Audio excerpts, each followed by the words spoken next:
Welcome to Coffee with the Sarlos. We are your hosts of the show, Karen and Kelly Sarlo. Whether you're struggling with grief or you just need answers, we connect you with spirit to find relief, clarity, and direction in life. We can help you move forward.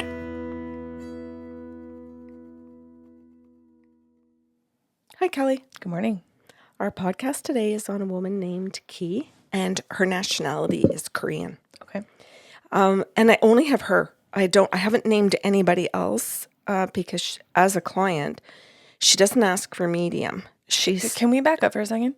Yeah. You've chosen this name. Yes. She is not necessarily Korean. You've chosen a Korean nationality Yes. name. Yeah. Okay.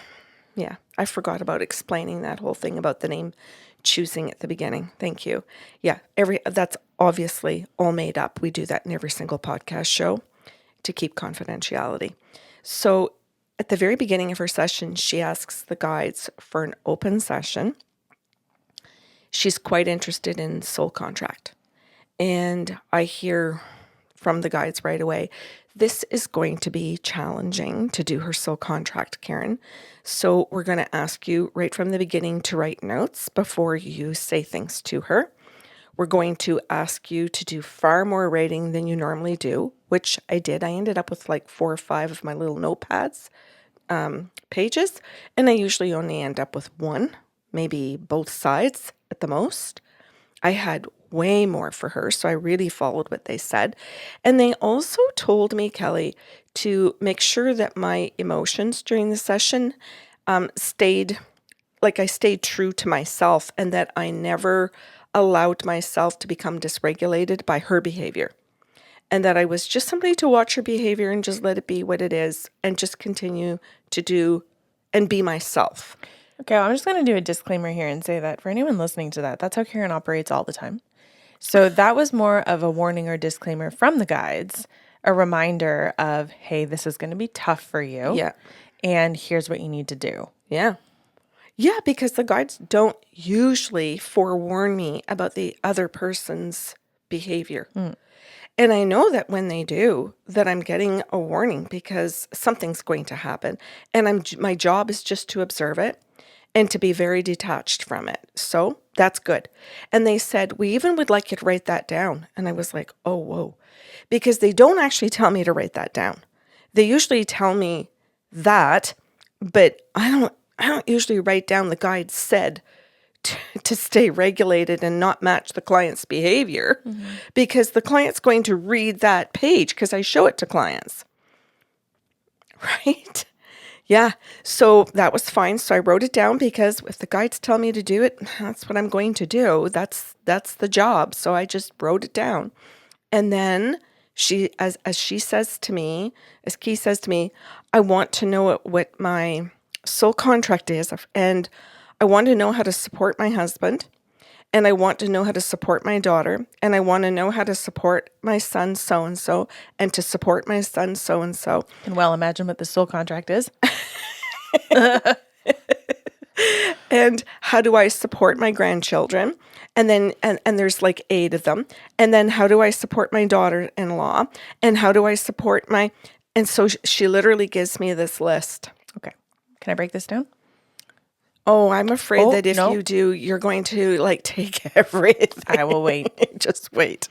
So this is how she starts, and she asks this. And then I hear that there's medium, but she didn't ask for that. So I wrote it down anyway, but I didn't include it on the same side of the page. I put it on the other side of the page from her list. And I wrote medium, and the guide said her grandmother is here on her mother's side. So put maternal grandmother. So I wrote that down, and I put it like in a little box because it was something she didn't ask for. And I didn't know if it was going to come up or not, but the guide said it. So I thought, put it down. That's all of it's relevant. As you know, everything they say is relevant. Everything. So I begin the session, and the guides say to me, she's asking for the soul contract to begin with. Let's start with that. The first thing we want to say to her is that she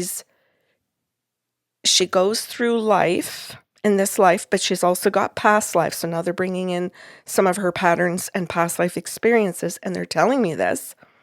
where she is over responsible for other people. And she wants to be congratulated. She wants to be told what a good person she is. So she wants us to begin by saying how giving, how kind, how generous, how she's reliable. And she is all of those things. So we want to acknowledge that she is these things, that she prioritizes this in life. So I said, okay. So I tell her this and I say, well, the guides are describing you this way, and that you're generous and you step in to help. And she goes, yeah. And you can see, Kelly, it means everything to her. It means everything. And I really want to stress that with compassion, how much that sits in her, that she is being seen by the other side for those qualities. It is truly everything. And the guide said, so let her sit in that. Let her, like, just take it, tell her you need water or something. So fine. So I drink my water and they give her her minute to hear that they see this. And she says, almost like as I'm just drinking my water, and I'm not even finished, she says, well, how do I support? And she wants to get right into going back to, like, you're not doing what I want. I wanted to know, how do I support?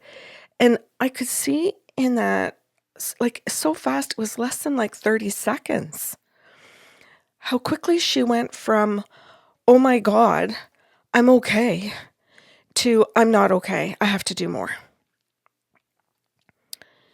And it broke my heart. Mm-hmm. It broke my heart just to see that. And the guide said, oh, don't let it break your heart too long, because if you're not on it and replying, she's going to start coming at you. She can go from being super grateful to like absolutely attacking you in like less than 30 seconds. So you're like, you have to move to the next message. Okay, what's your next message? So then the guides, she jumps in, pardon me, and she starts saying, well, you haven't said how I'm supposed to support. You haven't said attack. Thank you. And I said, well, I'm giving the messages that the guides are telling me to give you. Oh, yeah. Oh, got caught not being spiritual. I don't know what you want from me, because I'm about to obliterate You're this. You're doing it. Okay. Then I'll hold my tongue for the most part until you give me permission to go. You're doing it. Yeah. Thank you. So the guides just say to me, just take your breath, Karen. Like, just take your breath. So I do. I just take my breath and I wait and I notice that the guides are waiting to let me breathe to give me the next message, which infuriates her because it isn't at her pace. Which is called anxiety. And I don't feel any. So the guides, I notice, are protecting me from the synesthesia that I normally have, where I would instantly feel her anxiety. Please note that you don't need protecting from the energies from the other side, rather the humans. Yes. When people say, doesn't channeling drain you? Mm-hmm. Not the channeling. Right. The reactions or responses, if we don't have people who are willing to, or able, right, to be open and receptive and understand, I'll say, the nature or the source that they're coming from. Mm-hmm. Thanks, Kelly. Then the guide's next message was, she is a tremendous observer. She's outstanding at observing people's behaviors. So I said, okay. And I noticed the guides, wait, you're going to say your thing in a second. Hold your tongue, but you're going to do a good job. Then, I just say what the guides tell me to say. And I say that to her, and she's beaming again, and super happy to hear she's being seen, being acknowledged. I am a super good observer because she prides herself on observing. I said to her, the guides are saying that you pride yourself on this. And she goes, yes. And I said, and that's ego. And she looks at me and she goes, I thought you were talking to my spirit guides. And I said, yes. That is exactly what I'm doing. I said, channeling is saying what they say word for word. Oh. And I said, so I'm just going to continue to give it to you word for word. And you can, I can see her struggle right there. Mm-hmm. And then the guides continue and say, she observes, pardon me, in order to see what needs are. And they give me a list of the needs. They actually go right through and say, and with her husband, these are his needs. With her son, this is her needs. Like, they literally give me some really good validations. And so that she's sitting there saying, yeah. And she's happy to see that I'm getting the facts. And she goes, oh, this is good. She says, you're giving me the facts.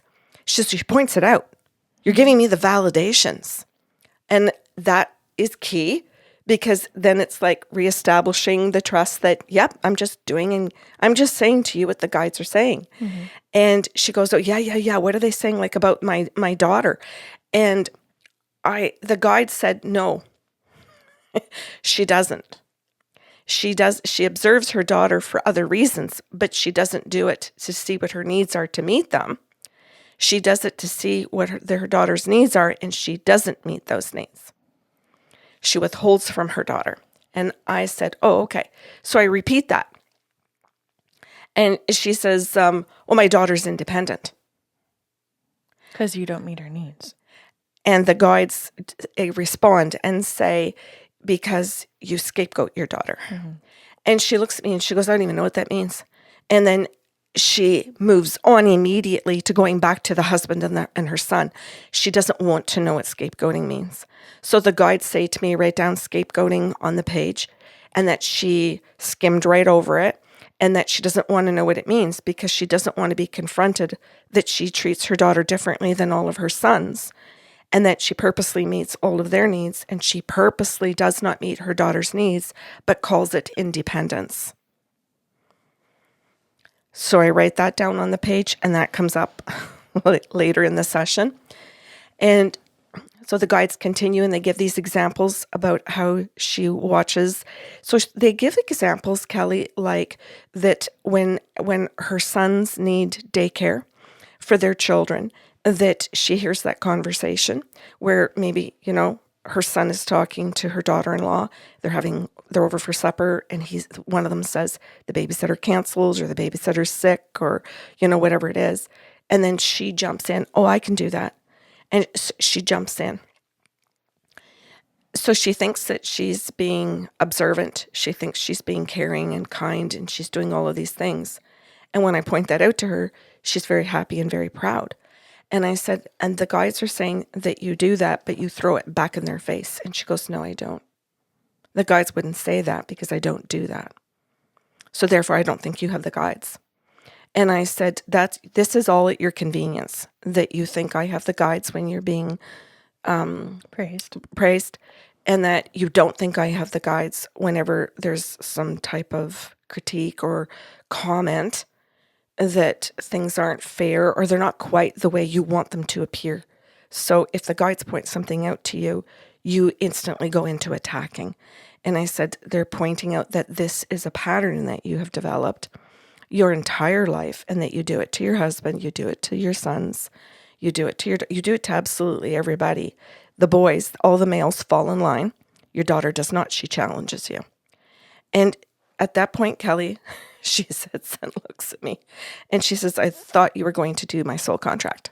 Oh, diversion. Okay. And I said to her, oh, you're diverting. I said, that's a form of verbal abuse. And interestingly enough, the diverting is also an attack. Yes. Right? I mean, we can label it in the sense that she just took your attention and went elsewhere so that we don't have to deal with the comment you just made. Mm-hmm. But the diversion itself was an attack of, you're not good.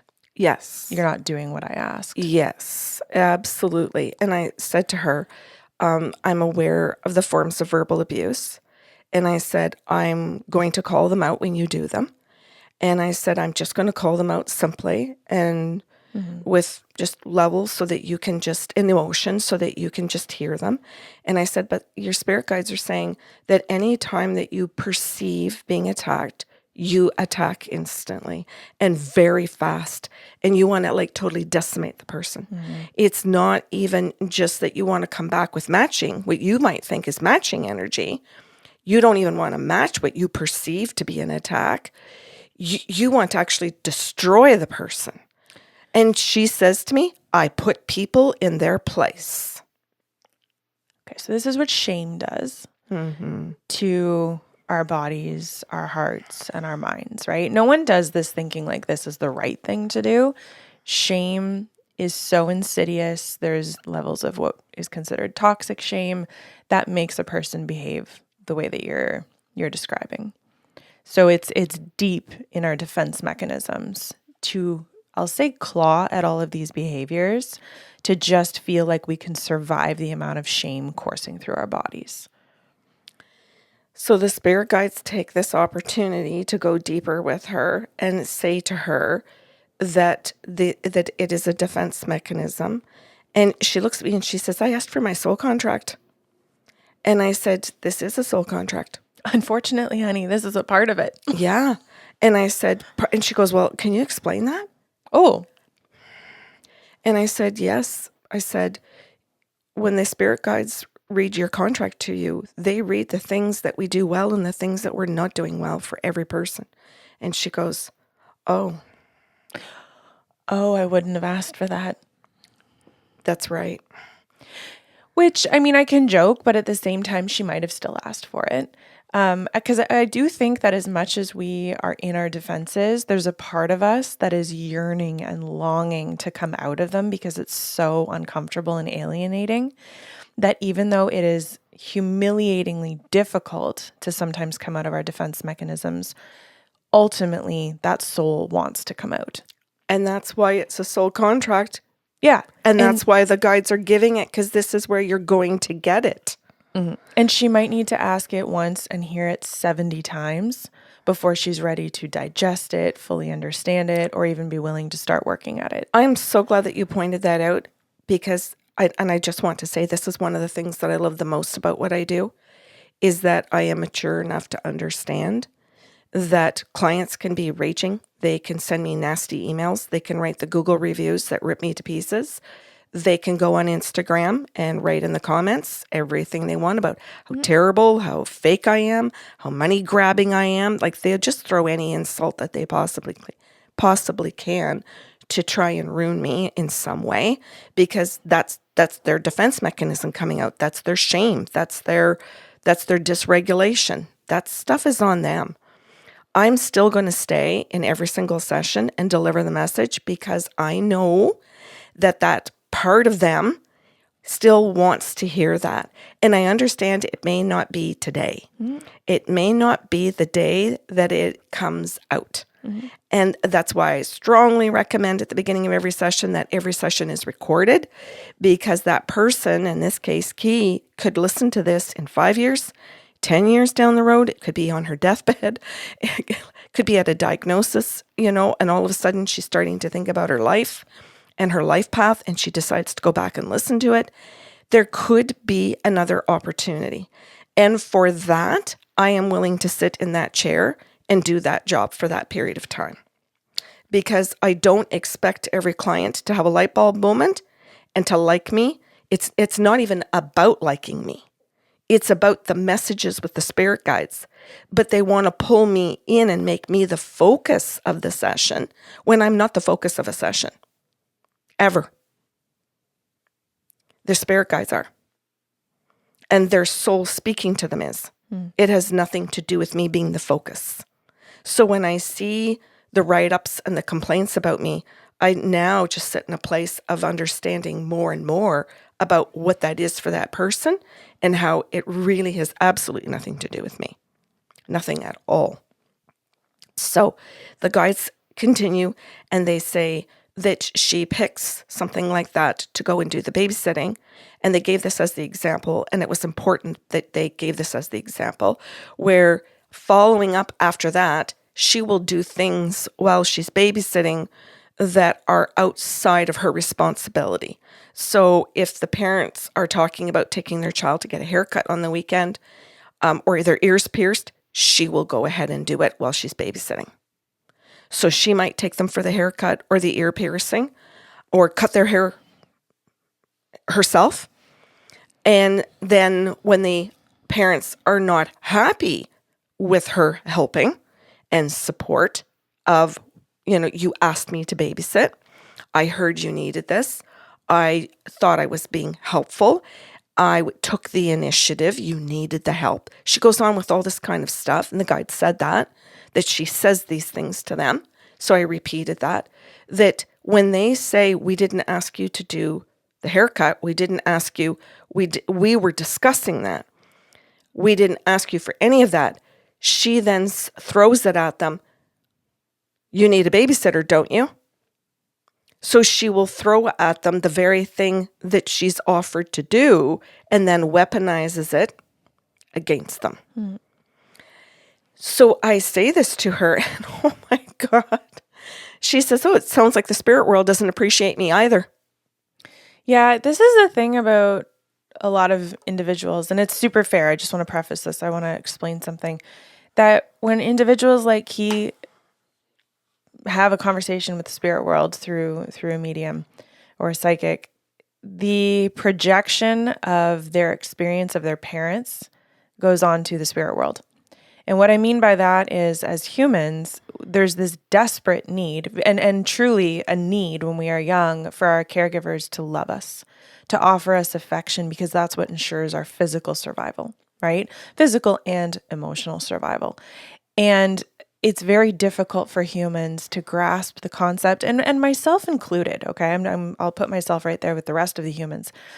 The idea that a spirit guide could love us so unconditionally and not be like a human parent, right? Where they're not going to judge us. They're going to deliver things factually, but unemotionally, because they just love us and are rooting for us. And they're going to tell us as many times as we need to hear it without getting fed up, angry, disappointed, disapproving, in the ways that our parents give us looks or words, right? And so it's hard to hear these messages that Key is receiving because she's got the image of probably a very traumatized childhood, right? Where she might have even been the family scapegoat in her own family that she's now, I just ruined it, right? Yep. That she's now doing to her own daughter. Like, it's tough. It is really tough. And that's why, when you're saying I'm happy to sit here and to a certain degree be present in a very abusive situation, right? Mm-hmm. You're obviously setting your boundaries and moving the conversation along. But it's wonderful that you're willing to sit there in that type of an environment and be like, look, she's not going to get it today, but I'll plant the seed, because at some point she's going to want and need that relationship with the spirit world to help that soul keep moving along or moving forward. Mm-hmm. When she's ready. Mm-hmm. And she realizes they are not parents that are just shaming and blaming and rejecting. Kelly, that's a great way to explain everything, and including my behavior in the session, which is what I was going to explain next, was me just simply sitting there and observing her behavior, observing everything that she's doing, and making sure that I am representing the spirit guides by watching my own emotions and making sure that she feels safe and not judged. Mm-hmm.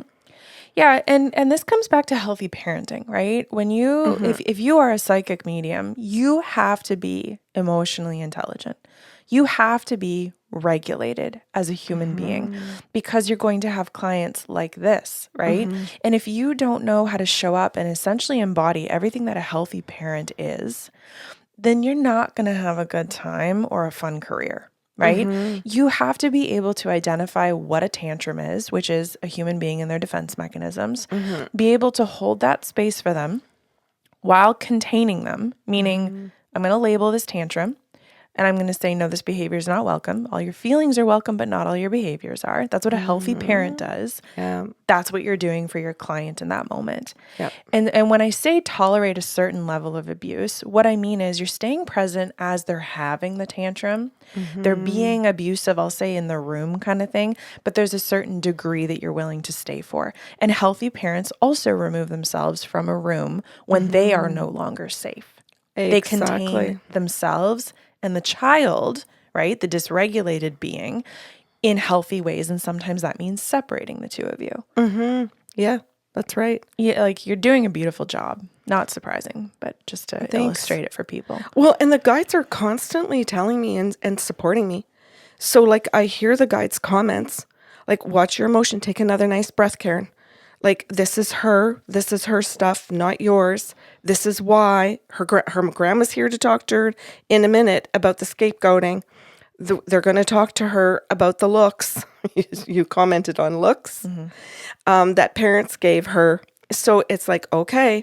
So I also know a little bit what's coming. I've also written down some notes on the page what the guides are going to be talking about shortly.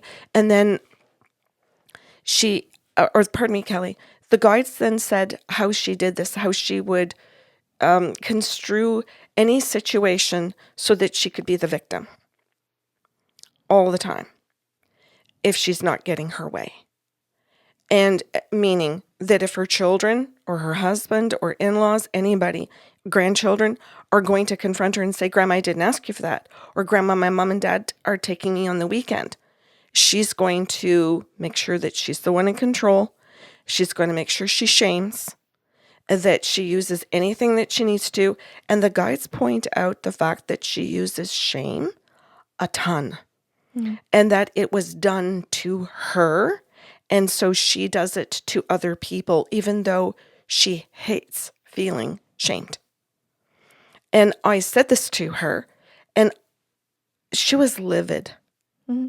She was so angry. Because it's safer to feel angry than it is to feel shame. And the guide said to her how important it was to do some work in Beverly and Jell's work. It Wasn't Your Fault, the book that she wrote on shame, and the nice girl syndrome in people pleasing others, and that it's being motivated by her shame. Which is going to be tough. For anyone listening, I want to say this. Karen's giving out some really excellent resources. Where this might be next to impossible is if she's already in a place of covert narcissism. Because many people who have been scapegoated by the family, which we've already uncovered she has been, end up with other personality disorders. And if narcissism is one of them, it is the most deeply rooted in shame. And we can't penetrate at that point. You can ask any psychiatrist or psychologist that. We can't penetrate to make enough change. We can only really manage expectations of ourselves or that person that we might be in a relationship with. So if she has covert narcissism at this point, or any version of narcissism, these healthy resources, as healthy and accurate as they are, may not be helpful. Because we can't afford to truly see ourselves when we're in that much shame, right? The amount of growth that anyone is capable of doing is only to the degree that they are able and willing to see the truth about themselves. That's beautifully explained. The spirit guides suggested to her, when they suggested the reading material, to see a psychiatrist, or a psychologist, and she just kind of looked at me and she said, any reason why I have to see? All of them. All of the reasons. Yeah. And I said to her, well, I always ask the spirit guides. So I said, well, I'll ask them. And the guides came back and said that she needed someone with that level of expertise so that she wasn't able to get away with her behavior, and that somebody would be able to challenge that and provide the safety. Now, I don't want to put down anybody here that's listening to this show that's a psychotherapist or has some other credentials that feel, and maybe has been trained, especially in narcissism, to be able to deal with this. But the guide said in this session, she needed that. And so she wanted to come back and attack me. And I said to her, nope. And I did the timeout symbol, because, and this is something that I've noticed that people who are struggling with this in their personality, meaning shame, do, is that they don't look at the camera. Mm-hmm. All of a sudden, there's no Zoom camera in front of them. I don't exist. And yes. And they top left to top right. Yeah, the head bobble. I call it the bobble. Yep. because it's literally like, I am no longer going to make eye contact with you, which she had done entirely during the first part of the session, very much. And then all of a sudden we hit this point, and it was like she couldn't find the camera. It's like she couldn't find her iPhone or her iPad or whatever device was in front of her. And the guide said, "Did you notice that she can't look at her device?" And I said, "Yes." And it was a moment for me that the guides gave me to understand a client's behavior. That, oh, geez, this is good for me as a human being to notice, because I can also take that into my personal life and be able to go be in a conversation with somebody or whatever it is and notice, oh, they can't look at me now. There's no conversation. It went from wide-eyed looking at me, pay attention, look at me, I'm talking to you, right? To, and almost no blinking, to, oh, Well, that's the I'm going to have control over you that you're describing. And then shame makes us avert our eyes, right? Yes. We can't look directly at someone or even ourselves, right? When shame is fully present. And what that also permits us to do in that moment when we're having, I'll say, that attack of shame on ourselves is, you can't interrupt me. I have the ability now to disconnect from this quote unquote conversation. It's no longer a two-way collaborative effort. I can look away and just go on my rant and my rage, and I don't have to take cues that you're trying to speak. I don't have to take cues that you have something to add. Now I'm off in my own world, right? yeah. It's a very powerful defense. Ooh. It's a very successful one as well. So the guide said to me, pay attention, look at what she's doing, and we want you to point it out to her. And I'm like, okay. So again, I'm doing exactly as the guides are instructing. This isn't a decision Karen gets to make that I want to or I don't want to. That's got nothing to do with me and what I want. Nothing. It has to do with that the guides are instructing, we would like you to point this out to her, that she's not looking and that she's looking away, and that this gives her control, because this is what she does to the people in her family. This is what she does. And right to the point of sometimes that she actually just walks away or starts to do the cooking. She does something. Avoid. Yes. So that, and then raises her voice, makes her voice angrier, but doesn't look at the person so that she has control. So I mentioned this to her, and I said, the guides are saying that this behavior that you just did. And she goes, what behavior? And I said, I'm going to point it out to you, that you refuse to look at the camera. You've been looking at the camera the entire time. And in this last little piece, when you really wanted to make sure that you had control, you wouldn't look at the camera. And she sits there and looks at me and she goes, I'm not a child. Well, arguably, yes. And not to be rude, but there's an emotional stuntedness. So the emotional age that she's at is the age she got stunted in her development. Yes, Kelly, on a side note from that, I remember my brother saying this to me one day, who is a psychotherapist. We were talking about Mom, my mare. Who he calls Angie. Yes. So we'll call her Angie. To create distance. Yeah. Right? Emotional distance when he's talking about her. Yeah.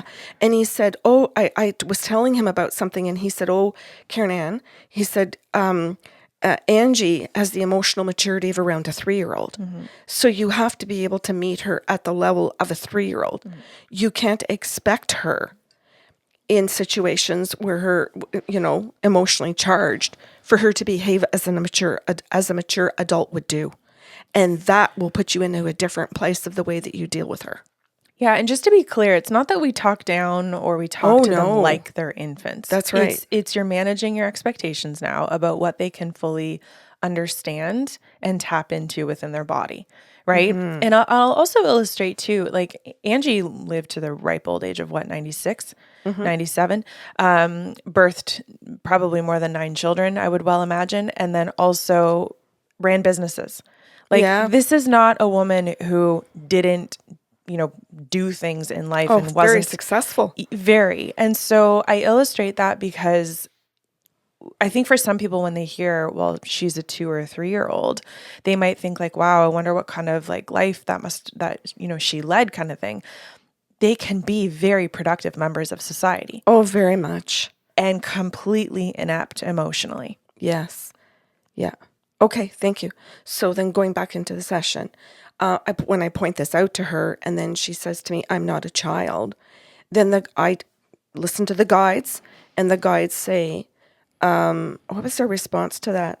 That they were asking her to consider emotional maturity and that they were considering offering her through these resources, the therapist, the books, the podcasts, the YouTube channel, all of these things, ways to develop emotional maturity, which is part of her soul contract.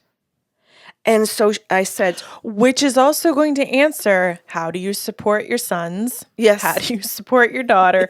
How do you support your husband?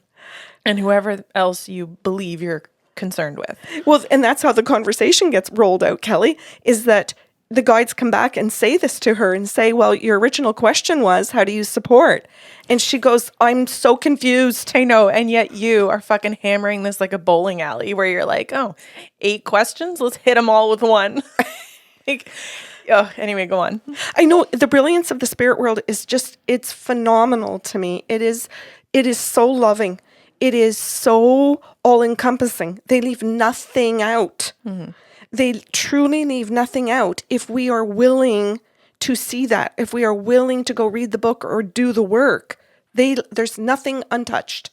So then the guides say, can we switch to medium? Her grandmother's here and we would like this next. And I'm like, oh, geez, okay.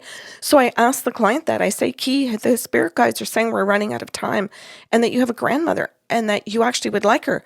And she looks at me and she goes, and there's just a startled, shocked, oh shit moment.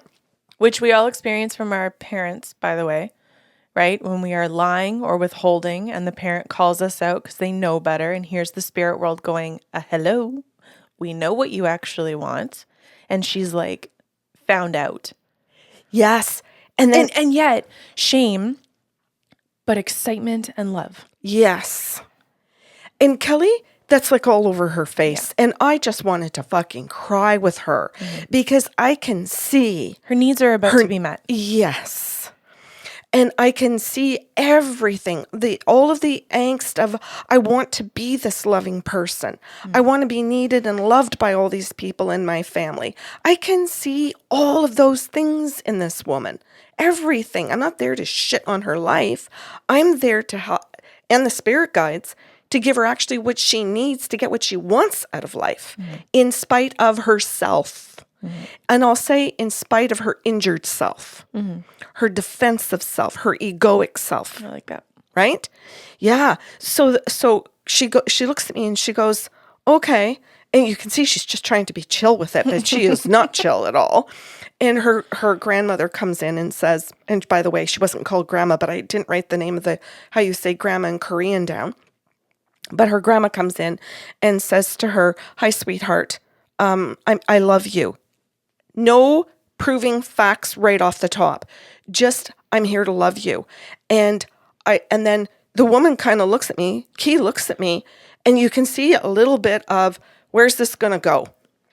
And her grandmother says things like, hey, I'm here to love you. All of this is hard to hear. I know the looks that your dad gave you. I know the spankings that came. I know that you were scapegoated by your family. And when I say that, the scapegoating. Now she wants to know what it is? Yes. Then she says to me, Karen, I don't know what that means. And I'm like, oh, but now's the right time to explain it. Yeah. And that's the difference. If I were just Karen in the session, I might have explained it earlier. But if I'm listening to the spirit guides, I'm going to explain it exactly when the guides tell me. And that can mean the difference between her getting it and not getting it. So I cannot do it in the wrong timing. So then I explain family scapegoat abuse. I explain Rebecca Mandeville's book. I give her the resources because the guides tell me to. And I do all of that and say, the scapegoat of the family is the person that's picked on, the person that's pushed out, the person whose needs aren't met, who is treated badly, where you take out all of your anger, all of your angst, all kinds of emotions, dysregulation on one person, and you don't care how much you hurt them and the relationship with them. They're very abused. When you think that you're going to be nicer to other people in the family to secure their praise of you, their need of you. And there's so much more. I can't explain family scapegoat abuse without doing like a full Book club on it, which we are going to be doing in our book club coming up on Patreon very soon. And I explain it to her as quickly as I can. And then Grandma says to her, I watched you be scapegoated by your family. You now do the very same thing your parents do. You scapegoat your daughter, and then you want to know how to support your husband and the children so that you can do everything that they want, but not completely. Not completely. So there's a ton of abuse going on actually with everybody, except that your daughter just sees the abuse for what it is. So she's gone off and lived her own life. And you've kept everybody else trapped in, I'm being nice to you guys, but I'm actually not. And Grandma explains that this got done to her, and now she's perpetuating the very same cycle.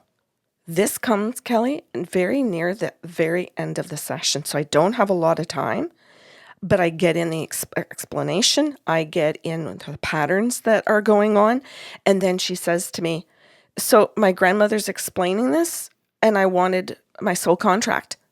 And I said, that's right. She's staying in alignment with what you've asked. She's not going off and doing other things. She's doing the soul contract. This is where you're supposed to learn about what happened to you. And this is why they're suggesting the therapy, so that you just go and learn for yourself. You don't have to go and learn first what you're doing to other people. They just want you to understand what happened to you and to fix and to heal that. And she goes, oh, well, I guess if I do that, then I would understand what I've done to my daughter. Yes, great connection. And I looked at her and I said, good work. Good work. And she just looked at me. And I think it was the only moment in the entire session where we really had connection, where she just kind of looked at me like, oh. You weren't judging me. You just wanted me to get it. Yes. And it was like all of a sudden, she had that moment, Kelly, of, oh God, I think I get this. And then I said, okay, I'm so sorry that I'm out of time because I feel like we should just be beginning your session. But I don't have the time to be able to do any more with you, but I'm so happy and I'm so grateful you got all of this. And she just was grateful at the end, which was surprising to me. And then she was like, thank you. And that was that. And then the session ended. And then later, I got an email from her saying, I want another session right now. And I said, no, I'm booked for 3 years. Like I can't. And then it escalated into more and more emails demanding a session immediately. And I had to set the boundary of, I'm not replying to any more emails. I'm not open for business. You need a therapist, not a medium. You need some other help. And then she replies back, no, you need help.